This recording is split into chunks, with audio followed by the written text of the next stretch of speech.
Assalamualaikum warahmatullahi wabarakatuh. Selamat pagi dan salam sejahtera bagi kita semua.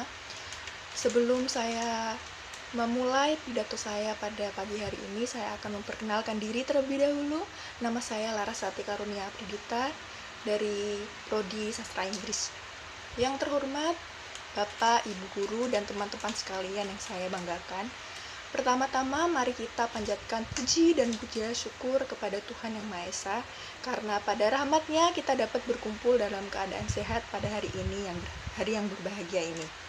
Pada kesempatan kali ini, saya ingin menyampaikan pidato bertemakan meningkatkan minat baca remaja di kalangan di tengah kemajuan teknologi.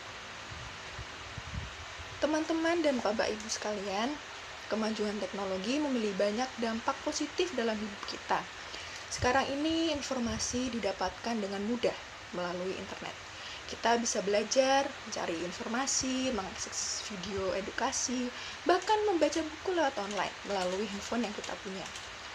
Namun demikian, di balik keuntungan tersebut, ada juga beberapa tantangan dan rintangan yang harus kita hadapi bersama, di mana banyak sekali remaja yang cenderung menghabiskan waktu lebih banyak menikmati teknologi daripada mencari dan mempelajari sesuatu lewat teknologi tersebut.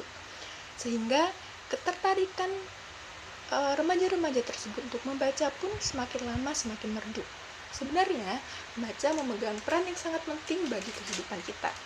Bukan hanya bisa digunakan untuk menambah wawasan, tetapi juga dapat melatih pikiran agar lebih dapat berpikir kritis dan kreatif, dan mencari perspektif yang berbeda dalam kehidupan. Berdasarkan data dari UNESCO tahun 2025, masih ada sekitar 739 juta penduduk di seluruh dunia yang masih belum bisa membaca dan menulis secara dasar. Selain itu, tingkat literasi di Indonesia pun beragam di setiap provinsi. Bapak dan Ibu sekalian, sesuai dengan yang tercantum dalam Badan Pusat Statistik.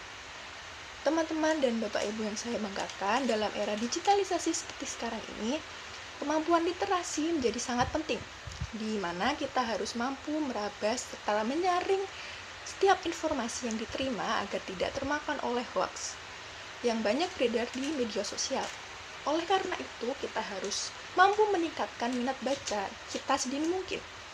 Berikut ini saya akan melampirkan beberapa hal yang bisa kita lakukan untuk meningkatkan minat baca. Pertama-tama, kita harus bisa membiasakan diri untuk membaca setiap hari, walaupun hanya beberapa menit. Bisa jadi kebiasaan-kebiasaan kecil tersebut akan membawa banyak manfaat di masa depan.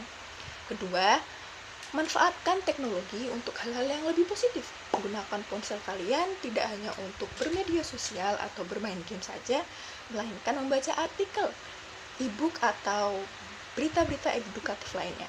Ketiga, pilihlah bacaan yang sesuai dengan minat kalian, Bapak Ibu sekalian, supaya proses membaca tidak lagi membosankan. Membaca tidak perlu selalu berbentuk buku pelajaran, bisa novel, artikel olahraga mungkin, atau kisah motivasi, komik edukatif juga bisa untuk menjadi pilihan yang tepat, menjadi pilihan bacaan yang tepat untuk kita masing-masing. Hal terakhir yang bisa dilakukan untuk hadirin sekalian untuk meningkatkan minat baca kita, yaitu mendiskusikan apa yang telah kita baca ke teman-teman terdekat kita atau keluarga, biar supaya kita bisa berdiskusi dan cari informasi tentang apa yang kita baca kepada teman-teman kita atau keluarga kita. Nah, seperti yang telah saya sebutkan tadi, teknologi bukanlah hambatan dalam membaca. Malahan, dengan menggunakan teknologi yang bijak, kita bisa meningkatkan pengetahuan dan keterampilan diri. Sebagai generasi muda, kita harus mampu memanfaatkan teknologi dengan baik dan bijak, agar tidak menjadi pengguna saja, tetapi juga memanfaatkan teknologi secara cerdas, agar kita bisa memiliki wawasan yang luas dan kemampuan untuk berpikir yang kritis. Sebagai penutup, marilah kita mulai menumbuhkan minat baca, dimulai dari kita sendiri. Selalu alokasikan waktu kita semua untuk membaca setiap hari dan menggunakan teknologi secara bijak melalui membaca. Kita bisa memperluas ilmu pengetahuan, mencapai cita-cita, dan mempersiapkan diri kita sendiri menuju masa depan yang lebih baik. Demikianlah beberapa hal yang saya sampaikan. Mohon maaf jika sekiranya ada kekurangan di dalam pembicaraan saya pada hari ini. Terima kasih atas perhatiannya. Assalamualaikum warahmatullahi wabarakatuh.